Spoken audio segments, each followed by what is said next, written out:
We do indeed have quorum. There are no changes to announce tonight for our agenda.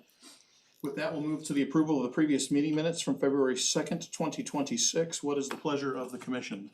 Motion to approve. Moved by Councilor McCarty. Is there a second? Second. Seconded by Mrs. Carlson. Any further discussion? All those in favor signify by saying aye. Aye. Any opposed? Motion carries. Next item is a review of tonight's rules of procedures from Weston Rogers. Yeah, so for this evening, we have a workshop meeting.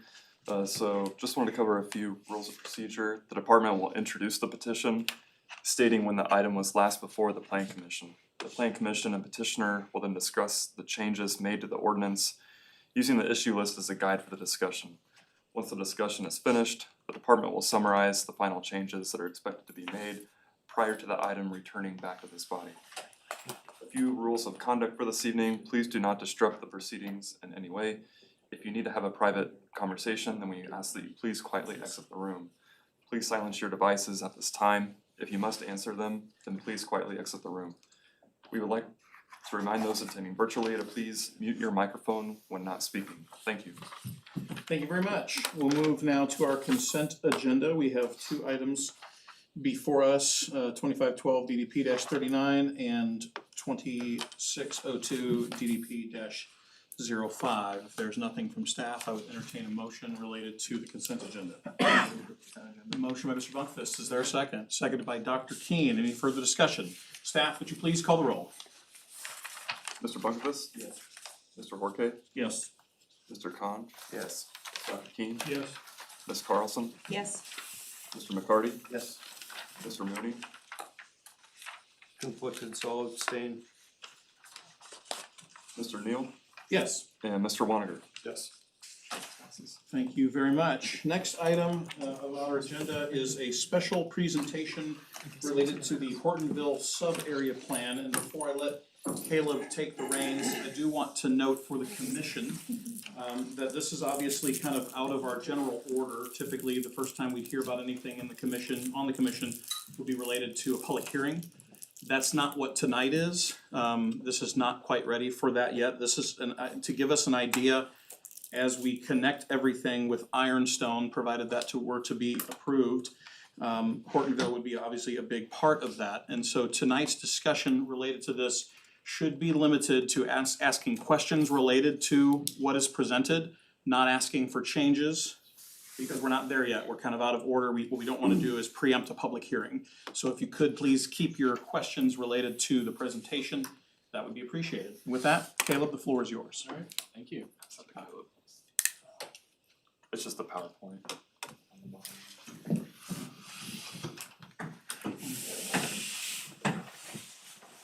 You can minimize that. Yeah, minimize Chris.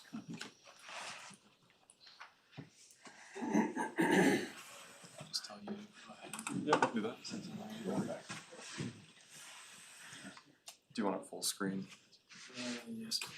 Is that this button? It's there. Oh, one more over. There we go. All right. So if you advance to the next slide, please. Okay, so what we're talking about right now is Hortonville. We're talking about the village of Hortonville. So the village of Hortonville, when we're on the topic of why Hortonville, back in 2007 when the comprehensive plan was adopted, it identified in the comprehensive plan 4 village areas. It identified Hortonville, Eagletown, Jolietville, and Lamont. So that was identified back in 2007. The general guidance for those village areas was that they would redevelop at some point in the future as small kind of walkable villages. That was kind of the guidance that was given. There were some other design parameters around there at the time, but it was always intended all the way back in 2007 that these villages would redevelop at some point in the future. Now, what should have happened, the next steps after the 2007 comprehensive plan, was we should have dove deeper into each of the village areas, creating a more refined vision for each of those areas. That is what we are currently doing now in-house with community development staff. So that's what myself and our team has been working on. We've been working on a more drilled down vision, and this presentation is going to go over the bits and pieces of that vision. So we're not giving the full plan of that. That'll come at a later time. But essentially, this is, like I mentioned, it's updating that long-term vision, right? It's been almost 20 years, a lot has changed. So it's a chance to revisit and update that long-term vision for Hortonville itself. Hortonville is also an important point where growth pressure is increasing, especially around the village, as you can imagine. So as mentioned, right, it's important to note what the strategy is for how Hortonville is going to redevelop.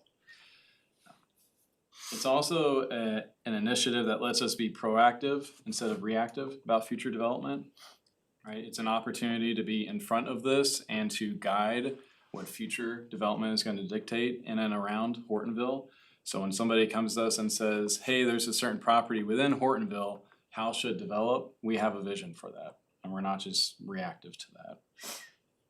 And the last thing to just highlight here on Hortonville is that the goal is to protect what makes Hortonville special.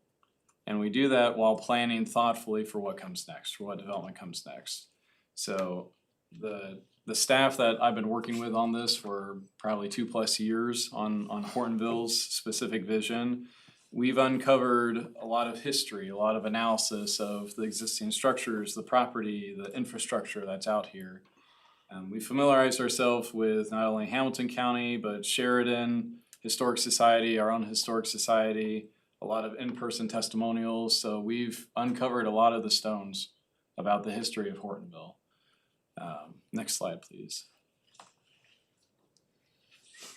So kind of building on that, right, Hortonville started, just briefly, we have 6 or 7 pages of notes on the history of Hortonville extensively that we've summarized. But I will add that Hortonville started in the early 1800s as a small farming community, right? When the Quakers established Westfield, they continued to travel northwest, right, along the Monon. And there were a lot of deaths that occurred after they established Westfield, so then they stopped, and they stopped in an area that they eventually called Hortonville, right? When they established that stop along the Monon, there was a predominant dentist that located along there, and a doctor. And a doctor being removed from anywhere metropolitan Indianapolis at that time was very rare, so that brought a lot of commerce, it brought a lot of business. Because of that, it brought a lot of residential. So in addition to the agricultural roots of Hortonville, the Quaker establishment there, the predominant doctor's office, and the other commerce that followed, in addition to later in the 1900s, the passenger rail opened up on the Monon going to and from Hortonville and other stops. Really, you're looking from like the 1850s to 1890s was the prime time in Hortonville that it saw the most growth, almost competing with downtown Westfield. So all that to say is that it's developed around key institutions and has served nearby farms. And much of its historic character remains. It makes it a rare, intact village in the county. And when I say remains, a lot of the existing homes that are there are either some of the original homes from the early 1800s, or they were residential homes that were built soon after the establishment of Hortonville. So it's one of the most intact villages that we have compared to the other villages in the area. And it's the one that we know the most historic information about, down to the specific sites and locations of historic buildings. So when we went out and we evaluated the history, the existing conditions of the streets, the infrastructure, the structures that are on the properties, we also looked at what other areas in Indiana were of comparable sizes from a village standpoint. So we looked at Metamora, Shipshewana, Nashville. We looked at other areas that shared some key commonalities of historic intent. So we looked at Aurora, Angola. We looked at Leesburg. We looked at Madison. We looked at some other smaller areas of communities that resembled village intent. And we're repeating this approach to the other villages as well too. And what we found is that in our revitalization strategy, we're prioritizing historic preservation and adaptive reuse of these areas. So we're investing mainly in walkable streetscapes and public gathering places to make placemaking drive the revitalization. And we're integrating natural features to support any type of visitation that would happen here. So small businesses that can really tap into the community identity of Hortonville and of all the villages.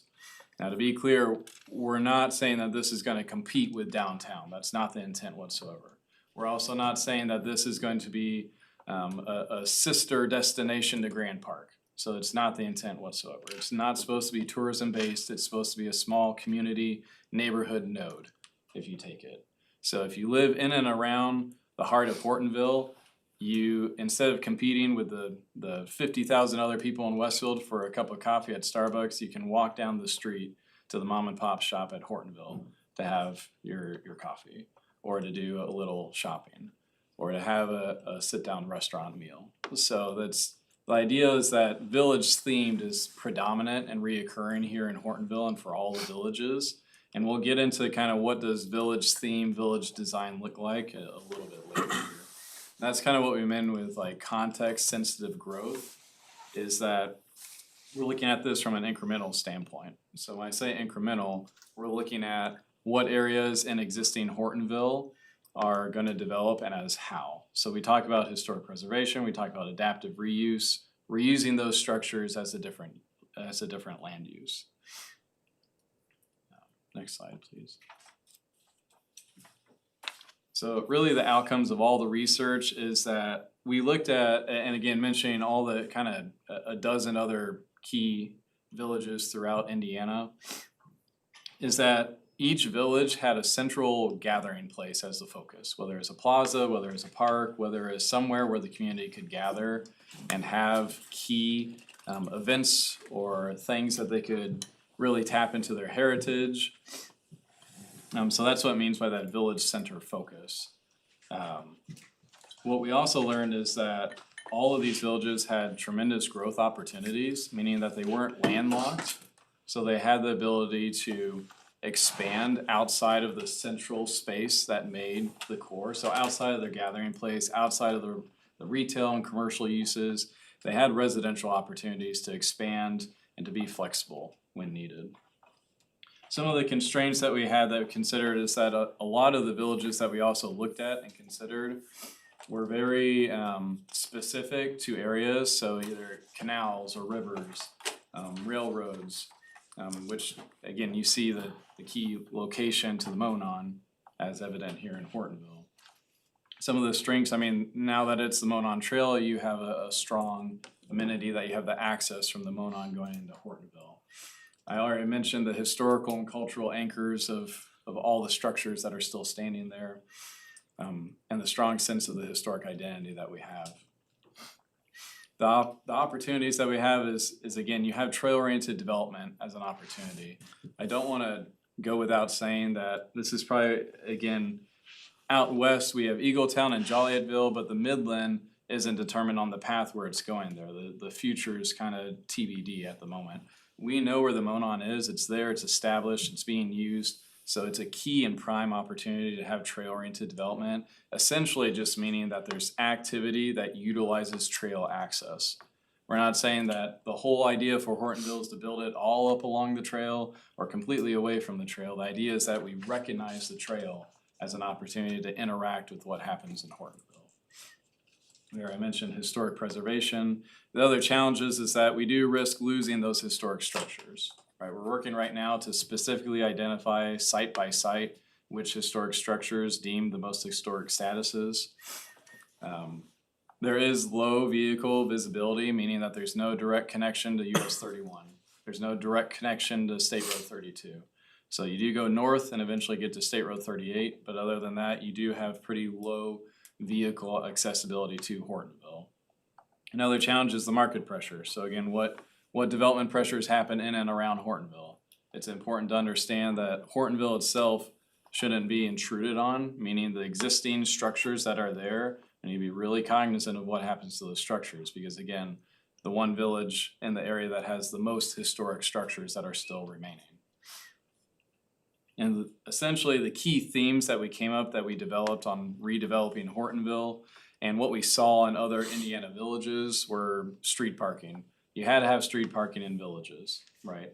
I know it's always talked about in downtown areas of a lot of communities, but villages rely on street parking because villages don't necessarily rely on structured parking as the main means of parking opportunities. So there's always street parking, whether it's parallel or angle parking, off-street parking behind the buildings. There was always key street parking that was located in these village areas. The key themes are also modernizing infrastructure. We mentioned pedestrian orientation. A lot of the villages that we studied are walkable and pedestrian oriented. So meaning that you have not just your 5 or 6 foot sidewalk, but you had a widened patio space for the shops outside of it.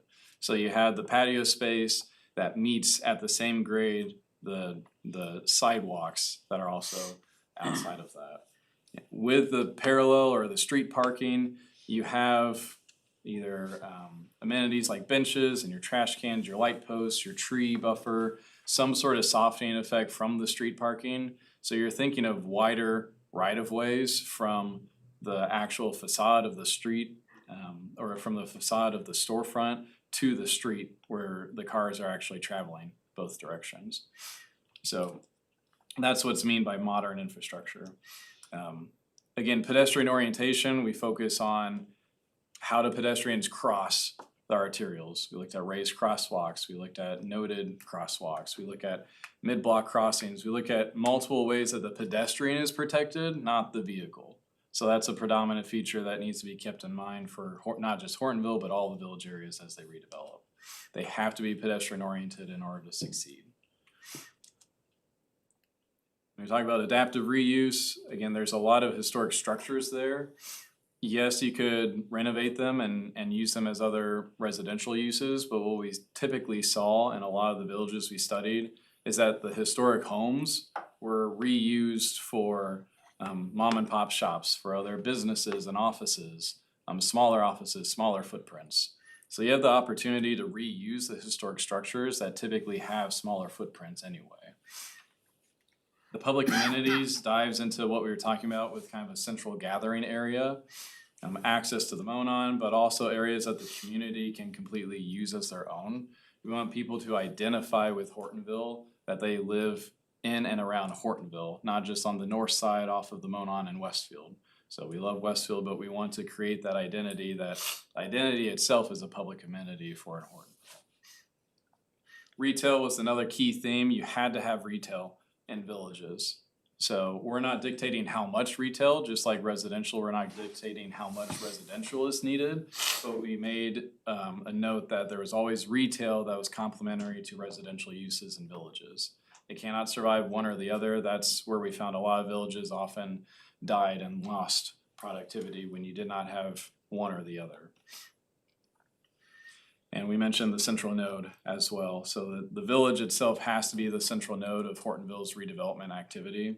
If the central node shifts outside of there, it takes away the attention from Hortonville. Hortonville would not be successful in its redevelopment. So next slide, please. So with that, the final vision that we produced, the open space really serves as the heart of the village, if you think of it that way. It blends historic structures such as the silos that are on the property, the wood grain elevator, with public amenities such as plazas and the connections to the Monon Trail. The mixed-use village core is really designed to be a compact and pedestrian-friendly destination for the community, with retail, offices, and housing kind of layered in to create activity throughout the day.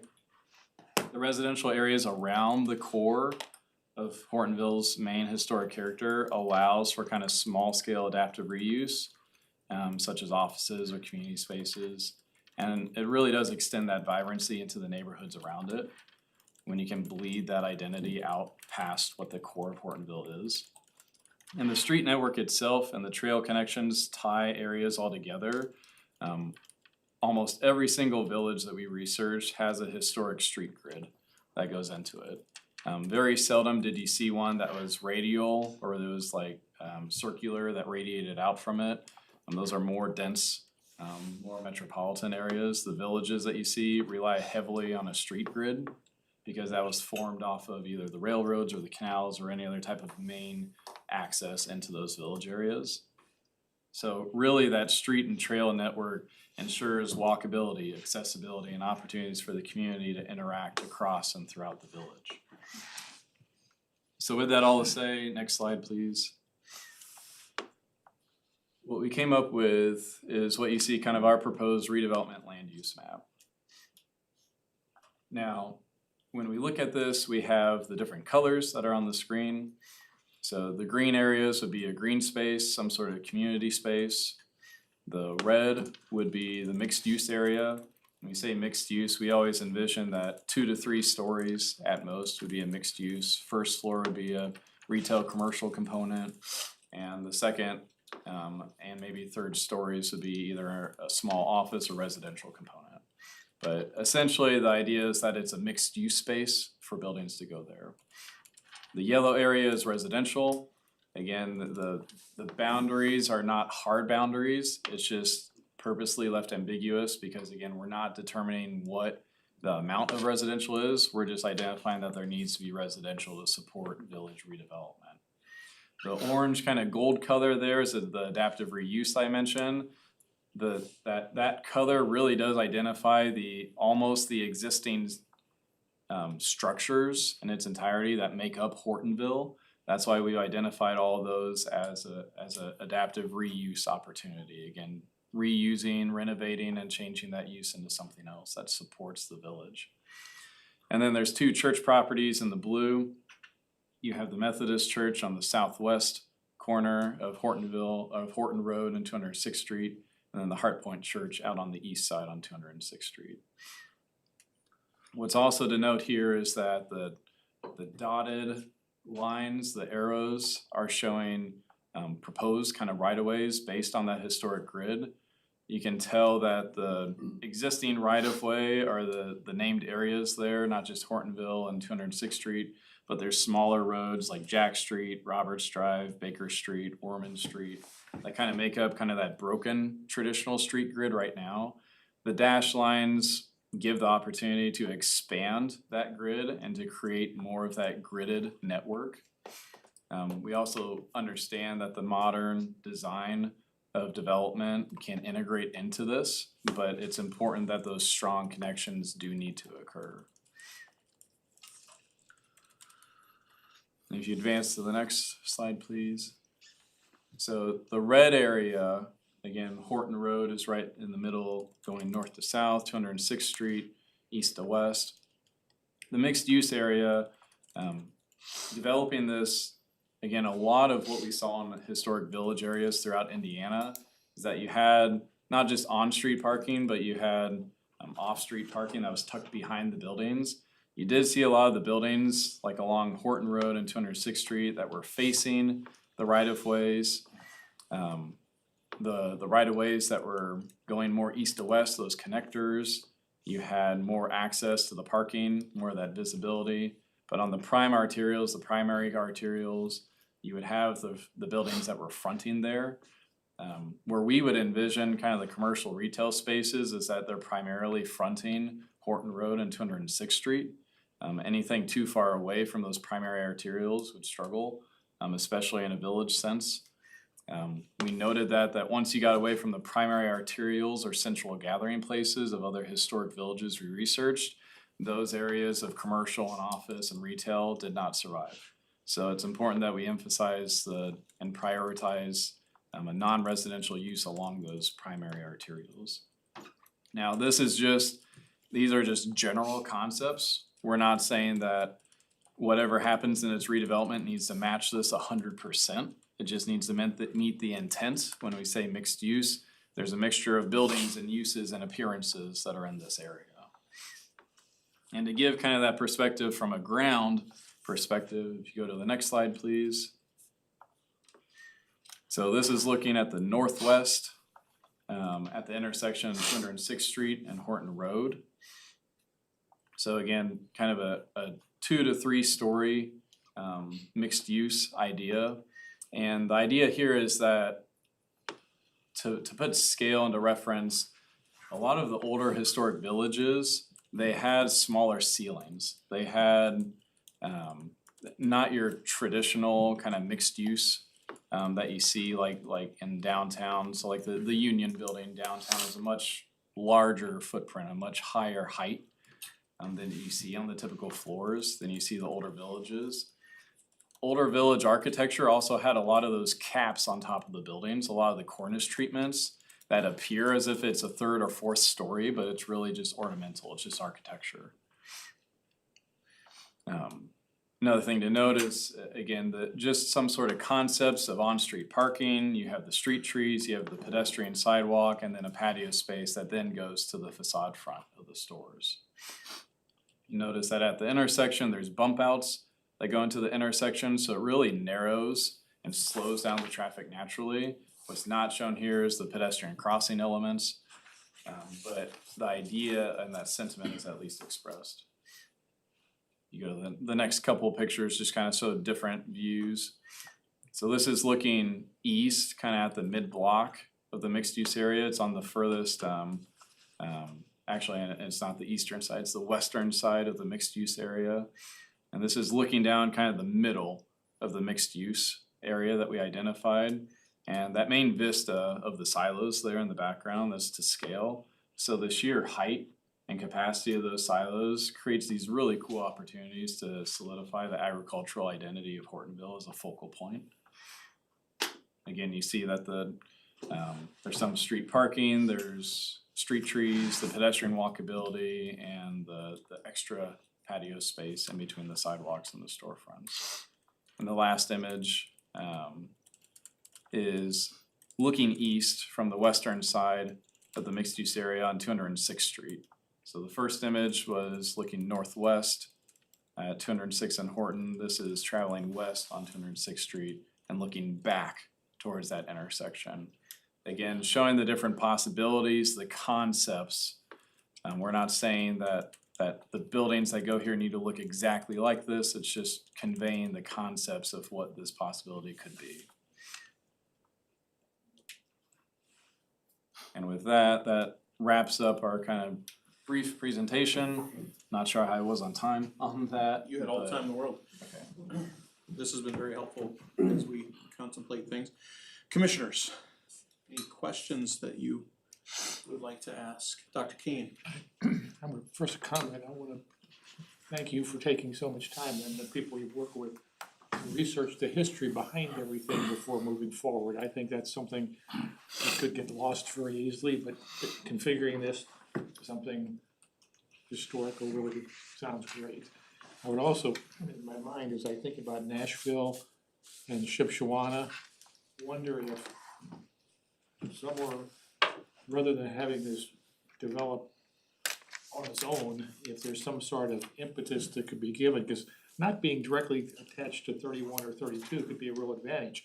This has to be a destination, not a drive-by. So like a craft set, this is gonna emphasize crafts or emphasize this, so that it just doesn't happen by accident, but there's some plan to get synergy going earlier, rather than maybe 20 years down the road, oh, this is what it's really evolving into. So I'm just wondering, you don't really need to answer, but as people move forward, thinking about what is it we really might wanna see this become as part of Westfield or Hamilton County, as opposed to just develop on its own. That's great comments, thank you. Yeah, I'll at least note on like Shipshewana and Asheville, the other kind of historic villages we looked at, a lot of those villages were identified and established, that's the right word, were established because of the commerce that rooted it. Meaning, it was along the river, right, the commerce of trade was what made the village supported, right? A lot of railroad establishments are the same type of way, so it's, whereas Hortonville, the passenger trail on the Monon, or the passenger trains on the Monon happened later, way after the establishment.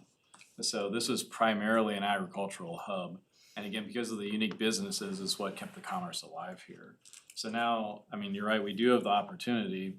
You have a prime community space right next to the Monon Trail that sits at the heart of Hortonville. So you can orient yourself from a pedestrian standpoint a gathering place, much like Grand Junction Plaza downtown is a gathering place for a key node in the community. This is kind of like a micro version, you could do a comparison, right? That triangular site that we identified is about half the size of Grand Junction Plaza. So if you kind of shrink everything down, you can proximate like out kind of the scale of that. Being intentional with the development is an absolute must, right? We want to get this right? We want it to be done thoughtful and methodical. So appreciate the comments, absolutely. In regards to traffic, I've already expressed my concerns. If you Google anything from Sheridan to Kirkland to Frankfurt to Lafayette to Chicago to Wisconsin, the shortest way to get to Grant Park from that area funnels you through Hortonville Road. You Google any route, it takes you down Hortonville Road. So my biggest concern is the volume of traffic during the peak times of Grant Park and a walkable community, and making sure that we have design it safe enough for the pedestrians in those areas.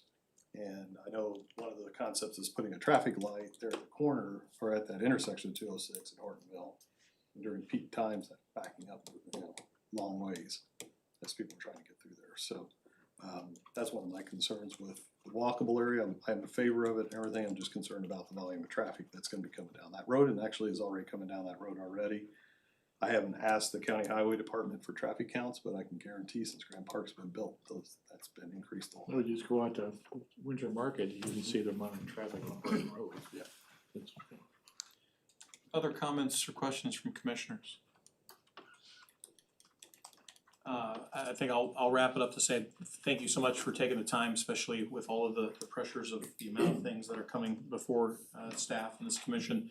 I love the idea, you mentioned specifically kind of the grain silos idea, and I think of any of the number of like little county seats in some of these counties where you've got the, the way the buildings feel. I mean, they're new, but maybe they're, a little bit older or weathered or what have you, then you see that in the background as kind of the, little rural community that you're in, and I think that could be such a net positive to this. So thank you so much, and also just as a note, as Councilor Waniger mentioned, this is speaking completely out of probably ignorance more than anything, but I almost think of if this area is gonna continue to develop, what ideas do we have for a potential bypass around, I think of like Ronald Reagan out in, Hendricks County or places like that, that could be if people are gonna come down these arterials, how do we divert them away?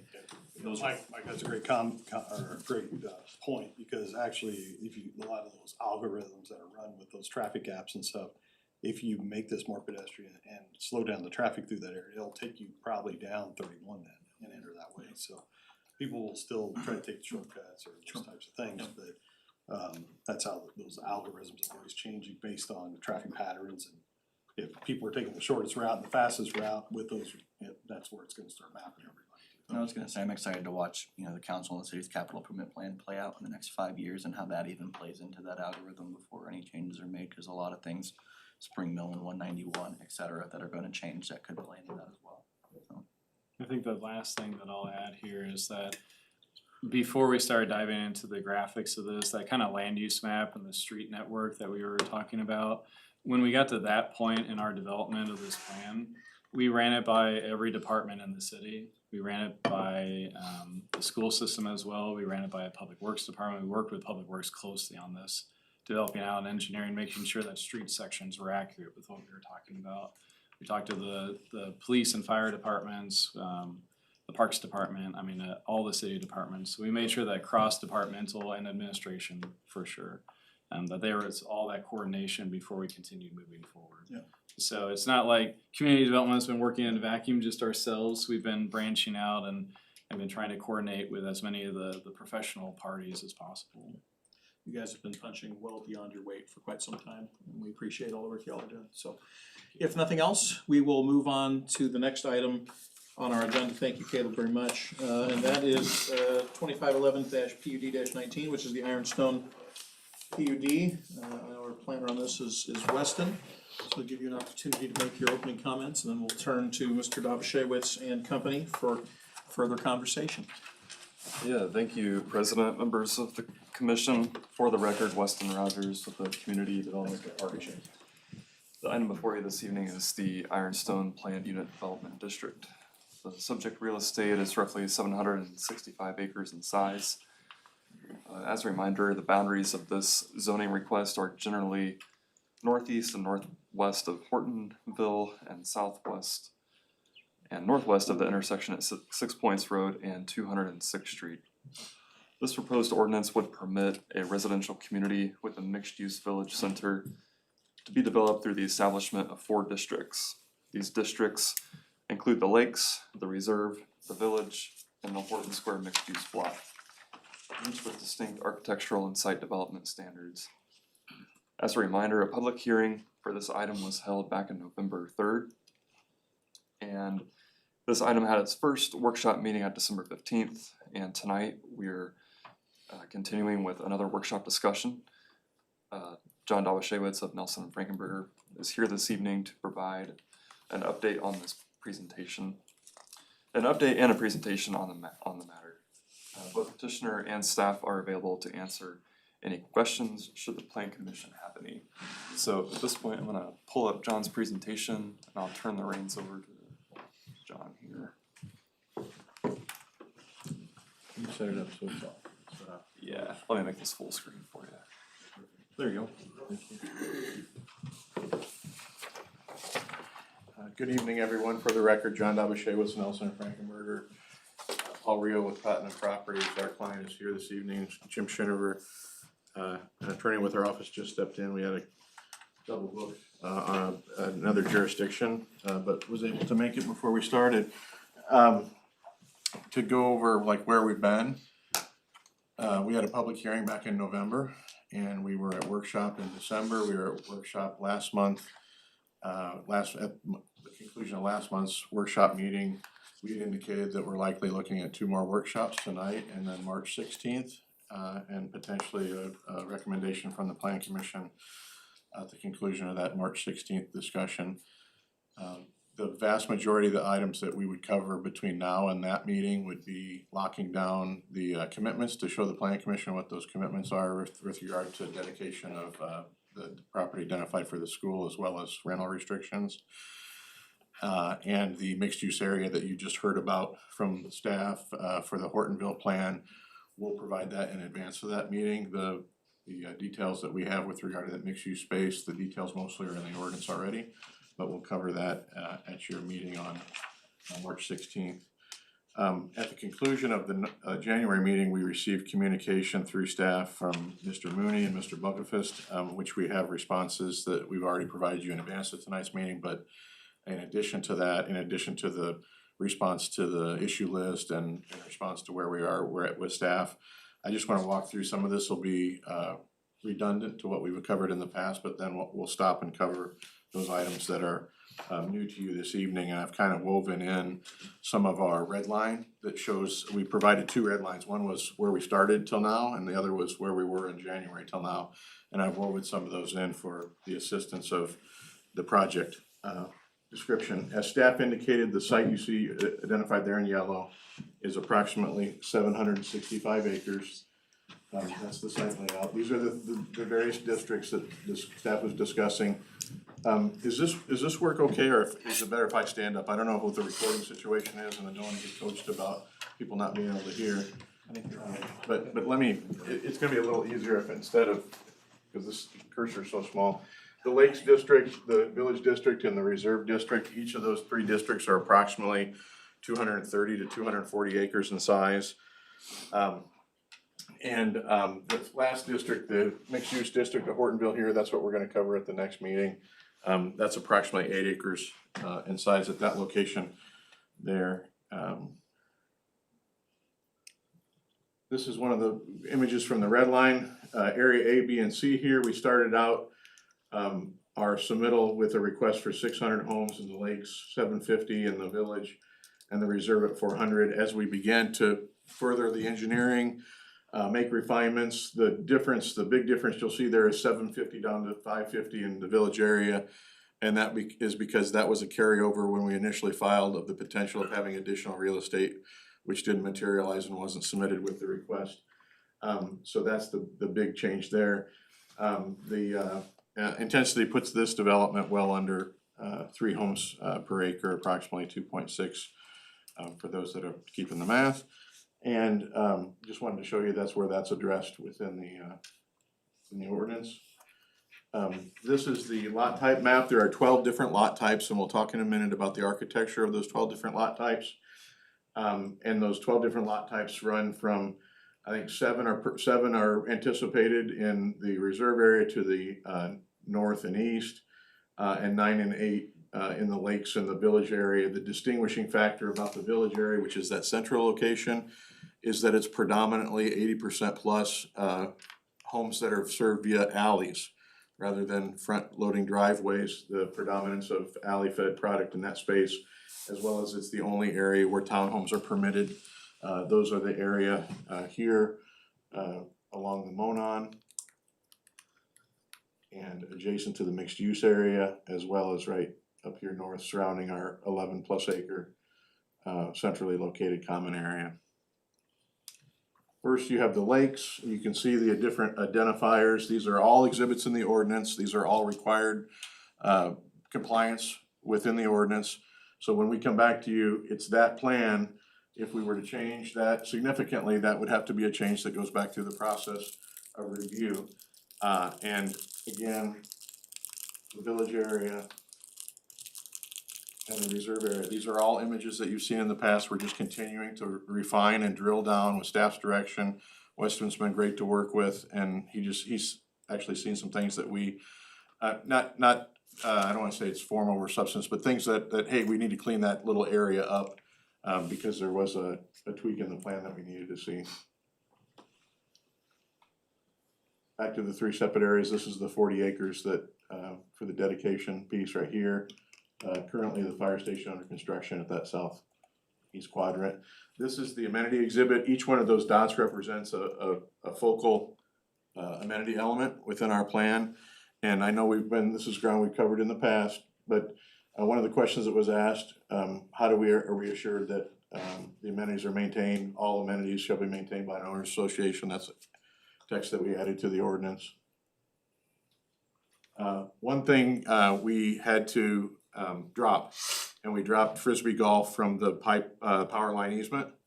After some discussions with the power line company about what could and couldn't go there, our client couldn't do it justice. It would be baskets on flat ground with no landscaping and intervening character, so they thought, we're not gonna do it to a standard that we didn't feel comfortable with, so that's something we had to drop from the amenities. But there are still numerous other amenities within the development. These are those elements within the lakes area. The 11+ acres, as you recall, when we described that, it's about twice the size of what you see in downtown Westfield. The park located there. And all these elements, this is what you're getting. And when we come back for development plan approval, this is the litmus test for staff. This along with the text, there's a lake, there's an amphitheater, there's a clubhouse with standards in place, there's pickleball and tennis courts, golf cart parking, the surrounding hardscape area. Those are all elements that are specified within the ordinance. This is additional amenities within the village area. Again, this imagery is all attached, incorporated in the ordinance for the spaces. You see the public spaces, those are all called out in the ordinance. The amphitheater space next to the lake. This is the, in the lakes area, the central amenity within that lakes area, a kayak pier here for folks so inclined. And John, remind me, is that an open space for the public, or is it part of just for the HOA? Anything that's not locked down is open to the public. If it'll be a key access control into the court areas, like the play courts, like for pickleball, tennis, and the pool. But anything else, it's open to the public, like the 11 acres here, walking around the pond, all that space. we've worked extensively with John Nail and Public Works on identifying different street types where unique to this space. One of the things I heard in the presentation about Hortonville is throttling down at intersections. That's something that's gonna be incorporated here throughout the development, so that you have a less distance for people to walk, and it helps define parking along the side streets, which is an element that some other jurisdictions are doing and hasn't been introduced, I think, to a pervasive level in Westfield. But it helps, again, define on-street parking, it helps slow traffic down, and it helps provide a shorter distance for pedestrians to cross the street. Again, coincidentally, there's 12 street types. Some of the things that we were asked about street types is provide a detail of the combined path, and we'll do that in a minute. This is a revised exhibit. As you recall, there was a double path that did this deal across the site where generally along the power line easement. And when we talked with Chris McConnell, the Parks Director, he said he would think it would be better to have a single path that was separated, a 16-foot asphalt path that was both for pedestrian and carts. He thinks that would be more effective than having two paths run side by side. So it reduces our, I think, 14 miles of paths down to 12 because it's not a double path in that location.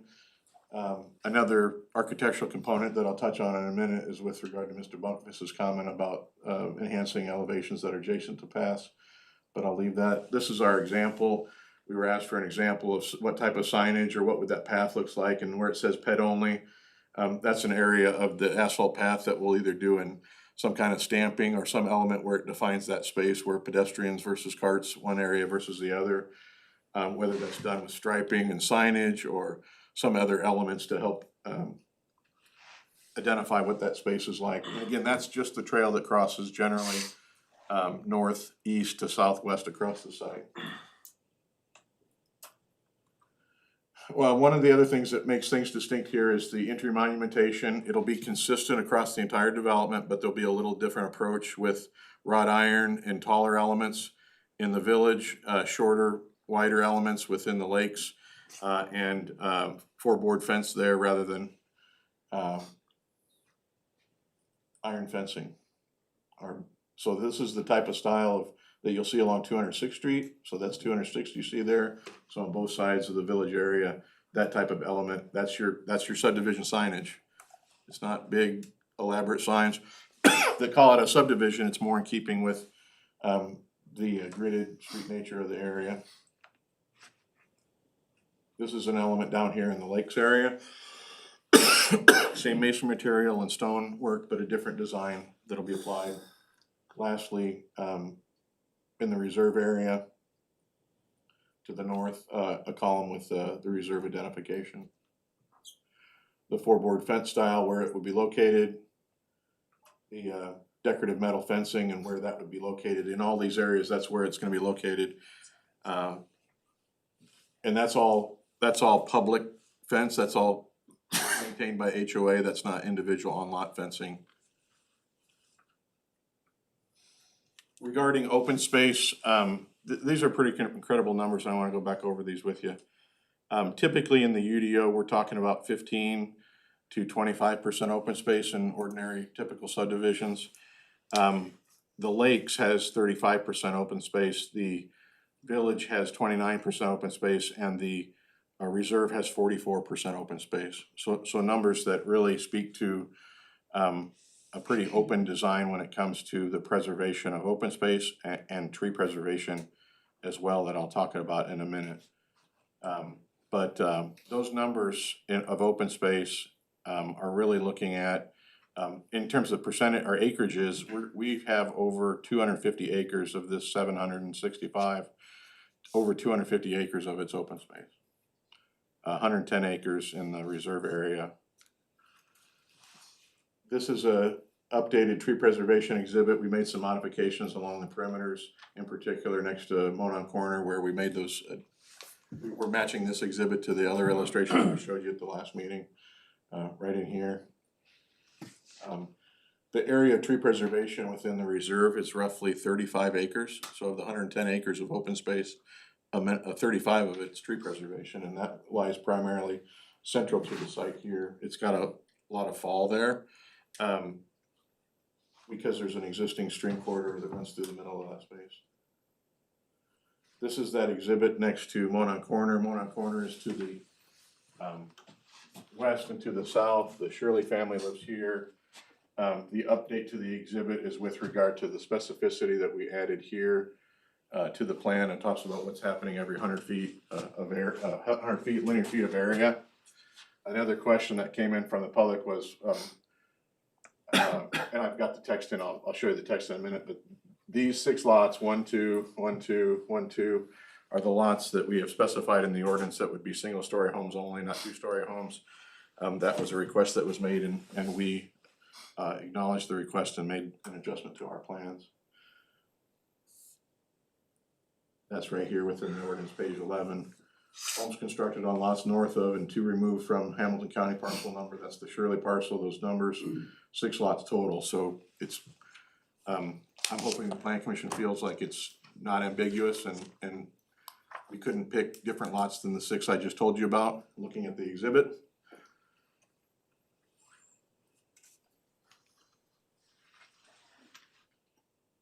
This jumps back to the lot type exhibit, and I think I've got this queued up because next we'll look at the architecture. Mr.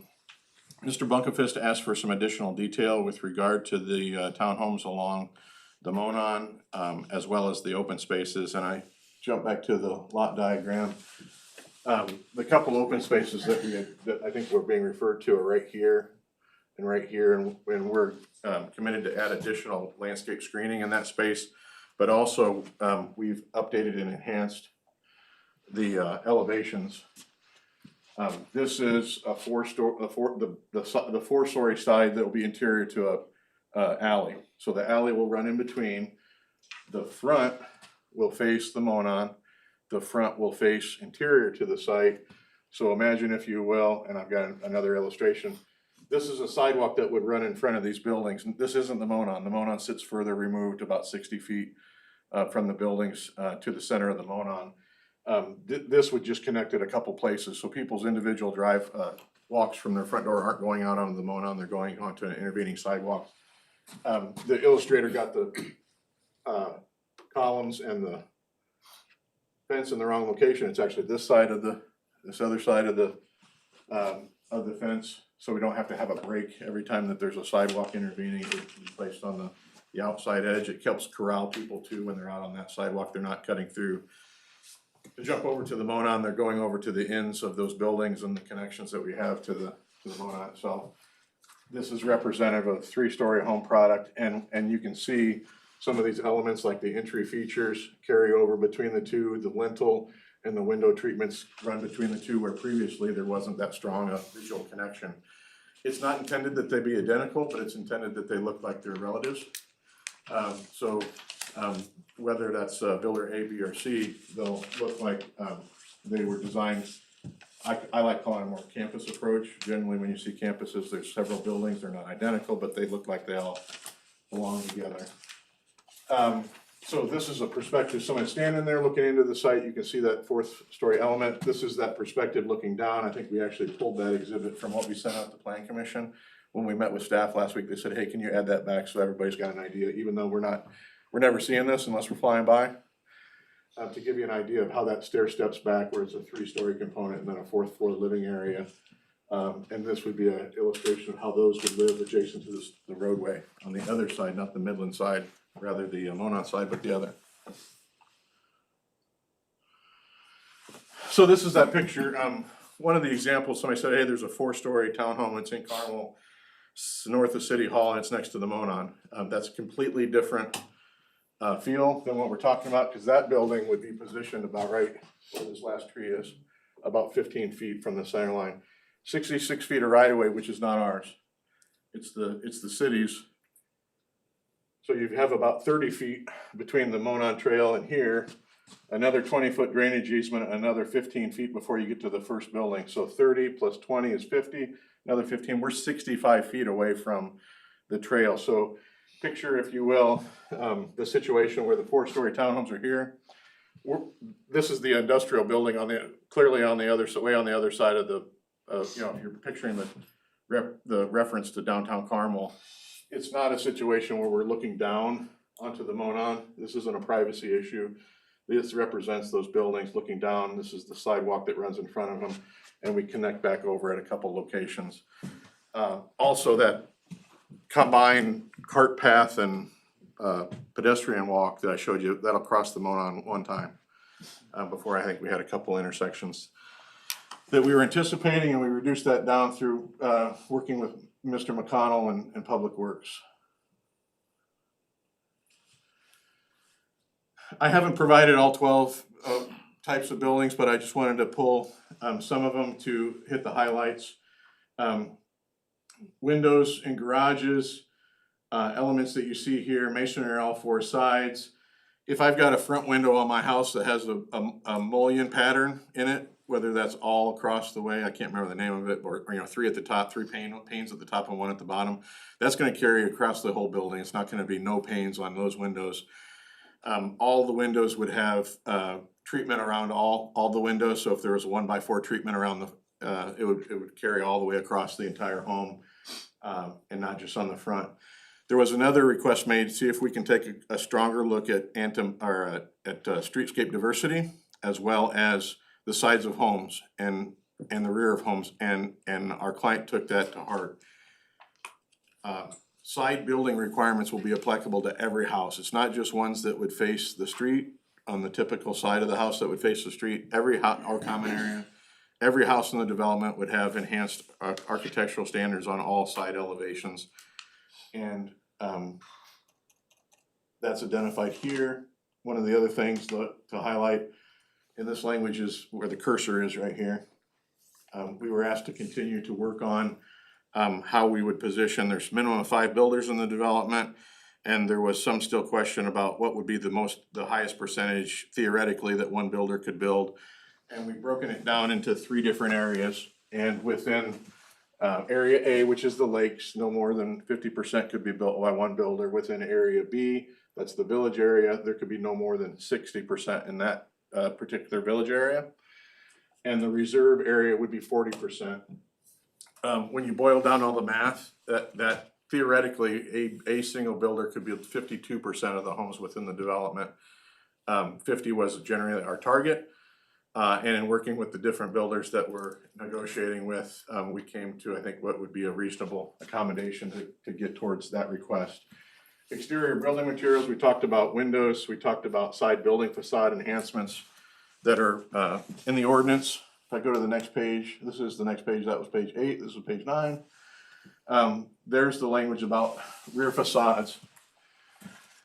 Rear facade enhancements, for those, Mr. Buckfist had sent an email to staff, they forwarded it on to us, and it had a few of the different pedestrian trails identified. It's more manageable for us, and we are in agreement with your request, and it would be applicable to everything you see there. If there's a back of a house that butts that common area, it'll have an enhancement for the rear elevation that you had requested just be applicable to certain spaces. It's every purple and green trail on the plan.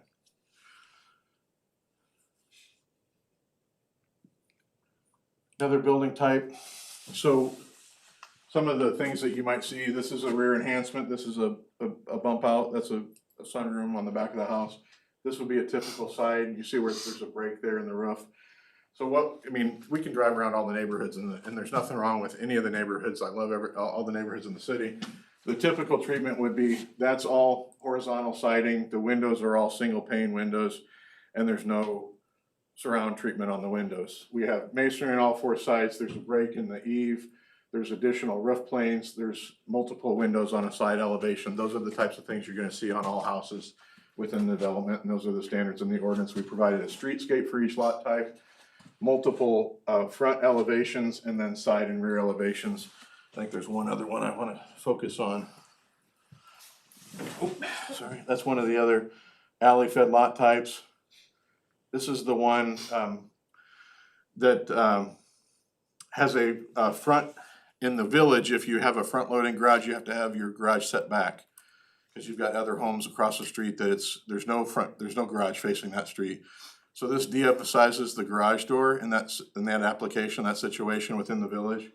so that there's a minimum 10-foot setback from that garage to the front of the dwelling itself, represented here. That's a back with enhancement masonry and other, that's a side elevation, typical. Type H, again, you can see the enhancements made to the side elevations, rear elevations. Examples of photographs. I think before we had a lot of illustrations, we've mixed it in, illustrations and photographs. This is type I. And this is J. This is an example of the custom area. These are not the houses that they're, I mean, this could be a house that is constructed in with there, but these are examples. This is just a identification of all the different exhibits that we've got attached to the ordinance. Somebody might ask, well, what happens after zoning approval? After zoning approval, when a builder is identified, that builder will sit down with staff and they'll sit down with, here's all the variety of different homes that we're gonna build and what type. And they'll meet as many times as necessary with staff to take that set of plans, and then they're gonna have, at the end of that discussion, they're gonna make any adjustments necessary that staff feels that they need to do to comply with the standards. And then that'll be a stamp set, and every time that they submit for a building permit, they can include a stamp, a plan with a stamp on it that says, here's all the things that the reviewer should anticipate seeing for them to be able to issue a permit. That's gonna take care of a situation where somebody just comes in every time, here's the next house, here's the next house, and it takes you 2 weeks to get a building permit, which is not customary. Customary is about 3 to 5 days. And it's gonna speed up that process, and it's gonna guarantee compliance with the standards that the applicants agreed to in the ordinance. Back to the site plan, I'll just leave it there. Give me please 1 minute, because I just wanna make sure that we hit all these items. There was a second email from Mr. Mooney that I wanted to make sure I touched on, at least in describing the adjustments that had been.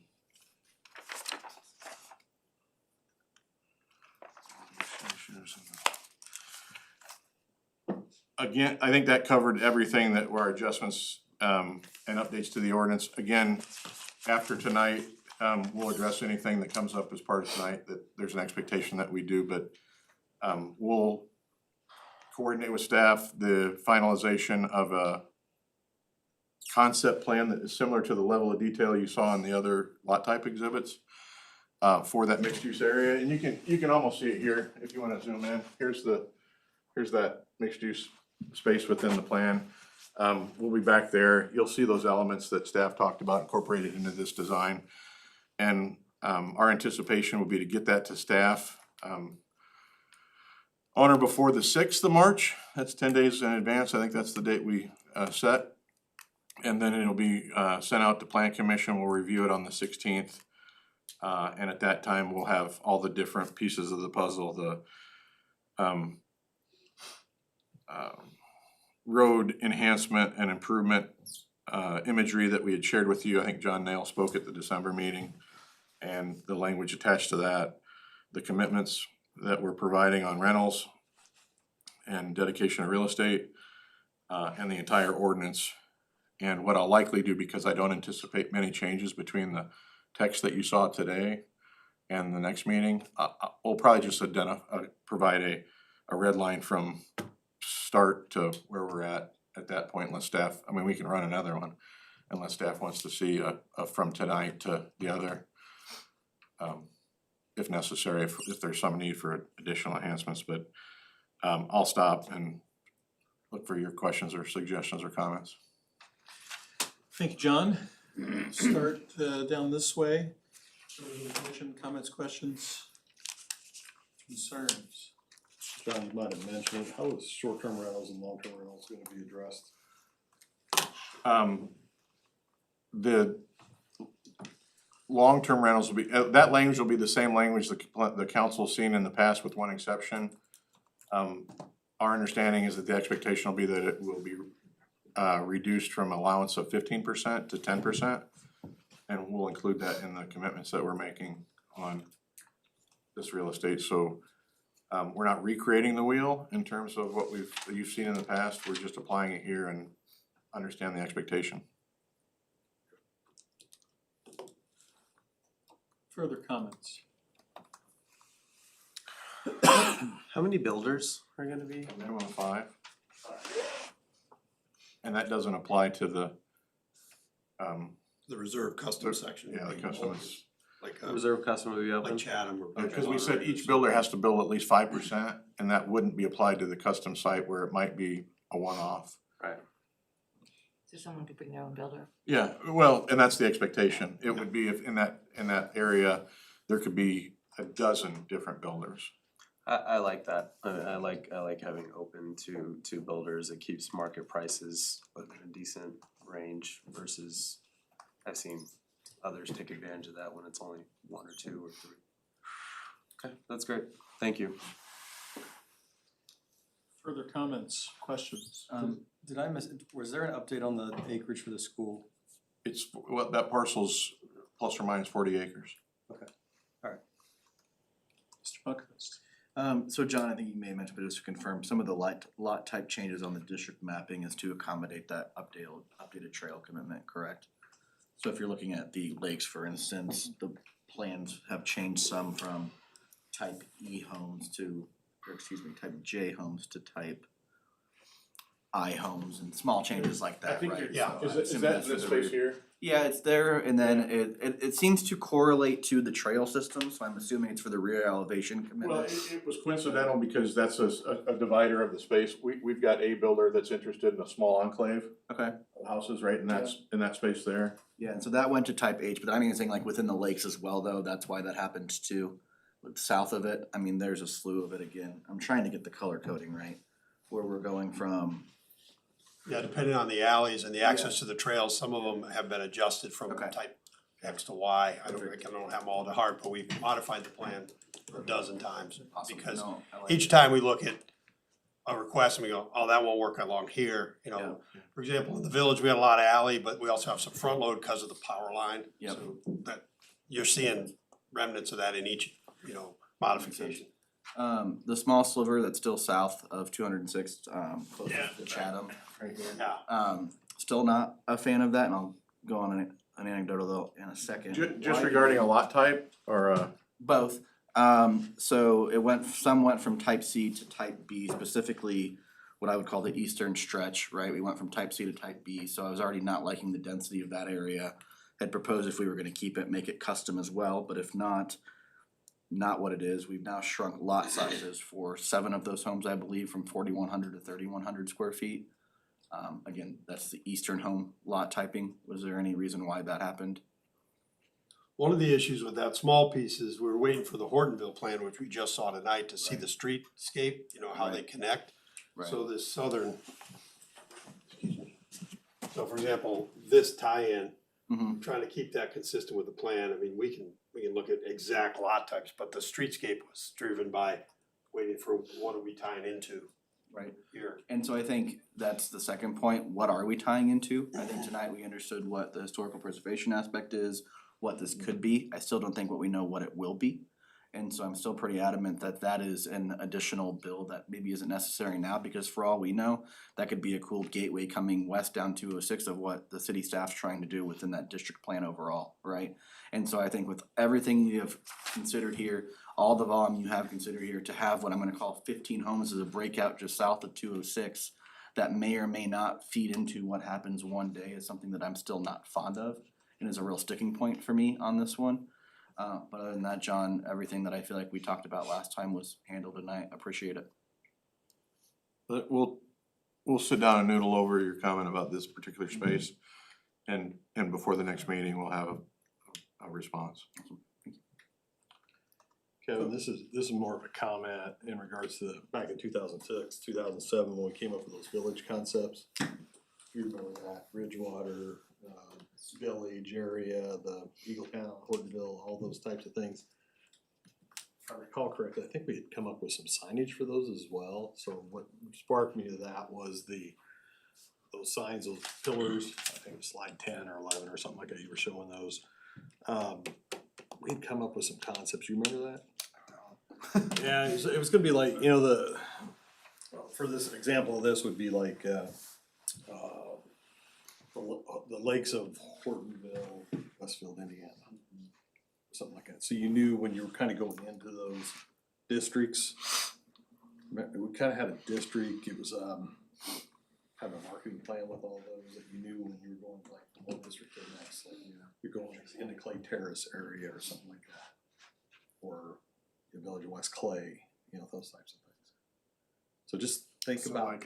like a sign identifying each neighborhood, each sub. It wasn't each, it wasn't, sub-area? it was each district, but then each, you know, the subdivision name with it, and then, it still has, you know, City of Westfield or of Westfield or something like that. And our idea, if I go back and look at it really quick, was to de-emphasize the actual sign panels so that, you know,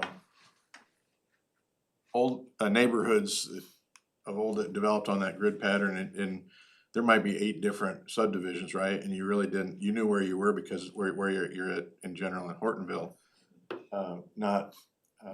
So you can see, that's a 2x2 panel that says the lakes. That's all, it's not gonna be a more grand. I don't want to ban the signs, but just, I don't know, Kevin, just think about that from a staffing standpoint as these villages. Yeah, I mean, I think These we, districts develop. I think there's some thematic things that can possibly be done, but once we get into regulating the of Westfield, that gets into content that we can't regulate, turns out. We probably shouldn't have done that way back when, so. But I think when you go back, look at all the streetscapes and for trees and not for trees and all that other stuff, I think it's Okay. part of that plan. Yeah. It doesn't, but I can go back. You slept since then. Yeah, or might not have been involved in that one, but we can search our records and see what we can come up with. You just kind of identify the districts, and then as you're going in from each section of a subdivision or something like that, or into those areas as well.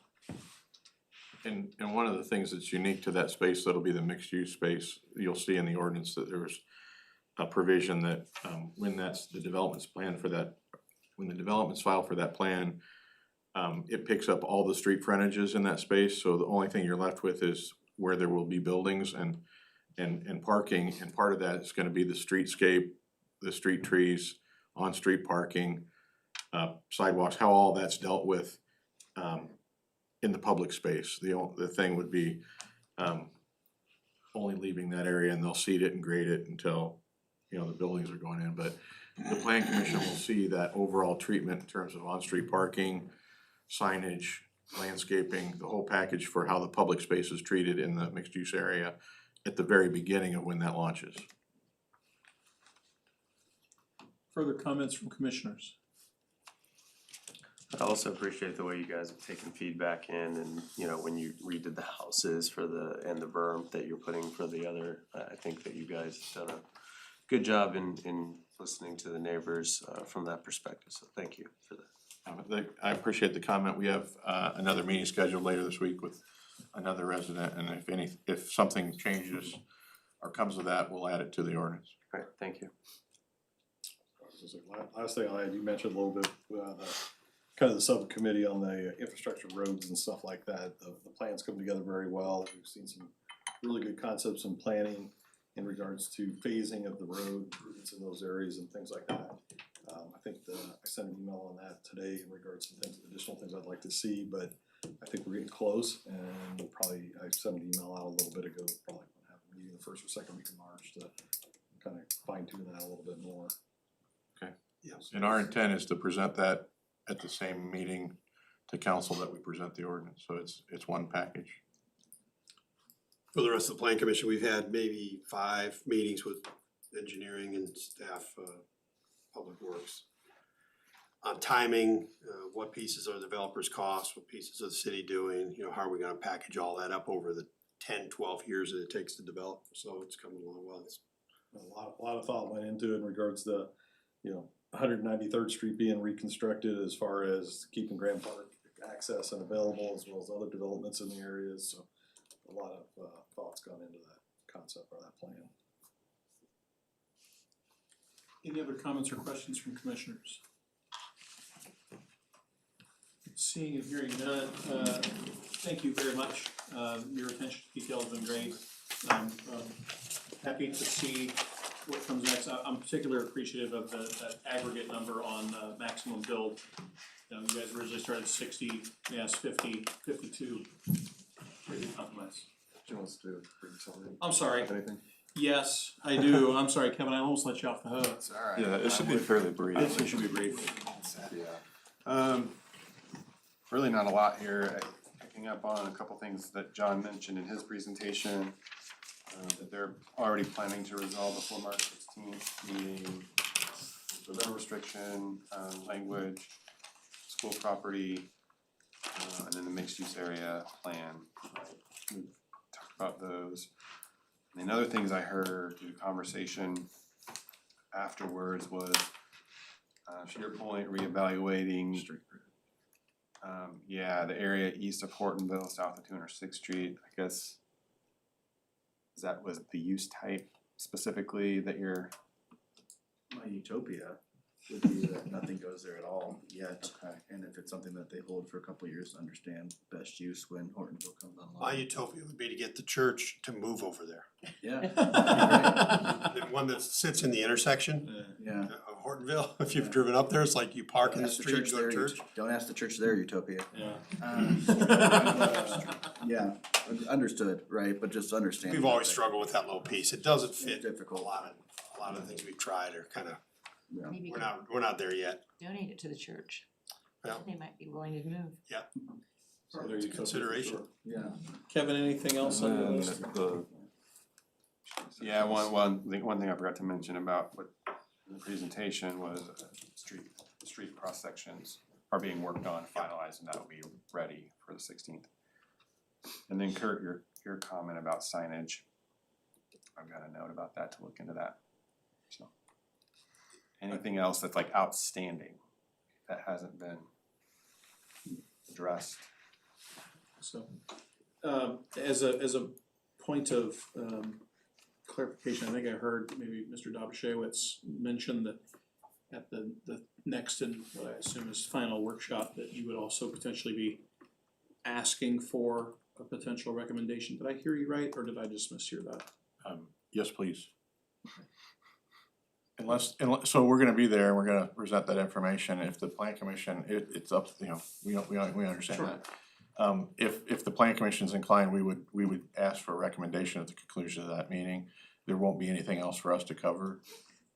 So if the plan commission is inclined that there would be another meeting, there is. If they're not and they're ready to go, we would ask for a I recommendation. guess I would certainly say that I don't think there would be another, this is my personal position, not as president, there wouldn't be another workshop after that. But obviously, the last piece that has the most unknown is the mixed use development piece. And so I guess unless there was some major consternation, which after what I've seen tonight, I guess I wouldn't anticipate per se, that I personally wouldn't have an issue with that. May I I'm share- one of 9. May I share a concern? No, please, what's The April plan commission meeting is during spring break. right? No, And I want everyone to have the benefit of voting. Yep. And if you got plans on spring break, you may not be here. sure. No, I think that's fair. I would say, know I'll be here, so. just, I'll- yeah, from a staff perspective, we're confident that we can get the remaining items addressed by the 16th. Great. Thank you guys very much, Thank you. appreciate it. Thank you, guys. No other items for consideration on workshop tonight. Items continue to a future meeting. Comprehensive plan is still on course for the 11th, which is of March, which is a special meeting. If you have not indicated your presence to staff, please do so if you're going to be there. Sugarleaf, looks like anticipated hearing would be on 4/6. You're okay. Yeah, bring him back his mouse. And then the built PUD, anticipated hearing on the 2nd of March, which as a programming note, as a reminder, I will not be in attendance at the March 2nd meeting. With any questions or comments related to those items? Seeing and hearing none. Reports and comments, plan commission members to each other. Seeing and hearing none. City council liaison, Councilman McCarty. Yeah, dive in real quick as always, as I send you all the updates after the meeting. If you have any questions, always feel free to reach out or ask right now. Just as a brief recap, under miscellaneous items, we swore in one new firefighter. Happy to see that. The Mayor's Youth Council did a presentation for the project that they've been working on. It's gonna be a solar-powered table at Grand Junction Plaza. So that'll be a nice addition to the park space.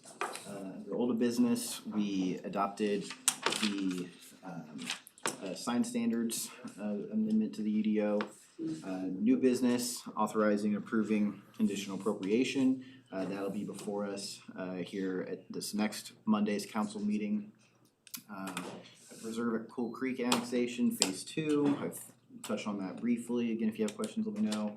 And another amendment to the UDO amending minor subdivisions where city water is not available. This mainly impacts one particular community west of Kimblewick. There are discussions that took place to how to exactly get water there, and I decided it'd be best just to use well water for that kind of tight-knit, small little neighborhood. And then also as a programming update, it's my understanding that Town Road Crossing is gonna be to the council on Monday for a vote. They're butting up to their 90 days, so they have to have the vote way on Monday to address that. And just two other things, one other thing, don't get ahead of myself, one other thing I wanted to mention because we've all been receiving emails about it. Particular grove of trees regarding Onyx and East. I know programming timing wise it's a little bit out of order, but Onyx and East is going to have another development just south of where we saw them last year. It'd be 15 lots. They're holding their neighborhood meeting tomorrow night at the Wyndham. They're on 186th Street, and then their council introduction will be this coming Monday. So I'll have in my update recap from that meeting more information on that. So I just wanted to connect the dots with all the emails that y'all been receiving and the reason why. Any questions for Councilor McCarty? Seeing and hearing none. Oh, I'm sorry. The purpose of the solar table, is that like just so I can go charge my phone there when I'm watching my kids play on Yeah. the swing set, or is there something more exotic? I'm just trying It's additional seating for Grand Junction Plaza, especially during all of our events, concerts, farmers market, so forth. And then this again was something that the students came up with that would be a little innovative, that student or whomever wants to go down to the plaza and be able to plug in their laptop or their phone. So. figured that's what it might be, but I've never seen a solar powered table. It's like they're usually pretty low tech, the ones I sit on, because it just has to hold me up and hold my whatever in front of me. Part of their presentation, they included images of similar picnic tables were at college campuses. So that's kind of where they got their idea from. Obviously, I didn't watch that council meeting. I'm glad to hear If the you wanna- explanation on the emails If you too. wanna upgrade them, you can pay for heating in the tables as well as. Well, I air was thinking conditioning. that, something in an element of the City's not gonna seat. fund that. We push a button for like a rain tent too, like when it rains. I'll take my plug-in fan and plug it in there. Board of Zoning Appeals, Dr. Keen. No, I was appealing anything. Wow. Oh, man. Definitely took the full truck from you, that was it. Plat Committee, Mr. Horke. There's nothing to plat either. We did not Alright. have our last meeting and there's no agenda item for next week, so that Understood. meeting is canceled. Good. Staff to us. No, you've kind of gone through the schedule really for the comp plan, just to reiterate, be introduced, well, really a two-part introduction. First one starts next Monday, city council on the 23rd. Urban 3 will be presenting economic impact study to the city council at that meeting, and then the March 9th meeting, REA will be presenting really the rest of the comp plan to the council, formal introduction, which will kick off the process that involves you all. Again, March 11th, special meeting for a public hearing for the comp plan. And then anticipating potential recommendation at your March 16th meeting. And I guess there is a question out there still to be determined where that meeting will be held. It's a workshop meeting, right? So traditionally we hold that here.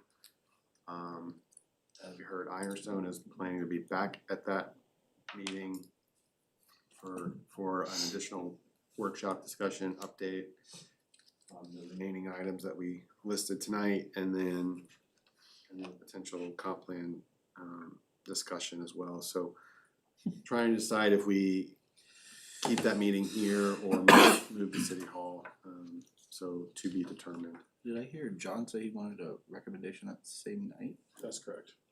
That's why I wanted to clarify. So do we have to waive those rules on the second before No, we you see it on can- the 16th, or can you do it the day of? at the 16th. The day of, you can? Okay. And if we do move to City Hall, it's safe to assume it'd be a 7:30 start. It's a great question. I don't know what the RDC's schedule. That's why we've been pushing them back to 7:30 because of RDC. And I don't know how heavy of an agenda they would be anticipating that night. Understood. As many items that are on our agenda, I don't know if we always just go ahead and bite the bullet on moving it. Just That's move my it. opinion. I mean, maybe I'm wrong, and I'd certainly be okay to. But we'd rather be wrong in that way and have more space than we need, I It's guess, a pretty right? hefty beating of important votes. Any other thoughts I would from the Just say group? move it and do it. Especially if we end up voting on it, I'd prefer to. As long as the room's Be available. Ample notice and reminders is all I ever ask. With ample coverage. Alright, okay, I'll confirm room availability, but for now, we'll tentatively plan to move it on the 16th. If we end up doing that, we'll announce it on the 2nd, so the world knows at that point, so. And as a note, then on the 11th special meeting, we will suspend the rules to waive a workshop for it. And that will be in order for it to appear on the 16th. Correct. Day, isn't On the comp plan, what did I say? Did I say comp plan? Wait a minute. it? Say that again. I'm sorry. So I would also anticipate then with the special meeting on the 11th being the comp plan, that we both there to waive the workshop in order for it to be eligible on the 16th. Yeah, I don't know that workshop rule applies to comp plan Right. items, just zoning petitions, but we Okay. can go back and revisit the Just rules verify. to make sure. Appreciate it. But that's a local rule, I believe, so Okay, we'll confirm that. great. That's it. Okay, Thank you, guys. thank you. With that, would entertain a motion to adjourn. So move second. Moved by McCarty, seconded by Bunkfist. All those in favor, signify by saying aye. Aye. Any opposed? Motion carries. We are adjourned at 8:28 PM. Name tags. Name tag. Big boy now, pass it around. Name tag. Alright, so guys. Hey, good afternoon.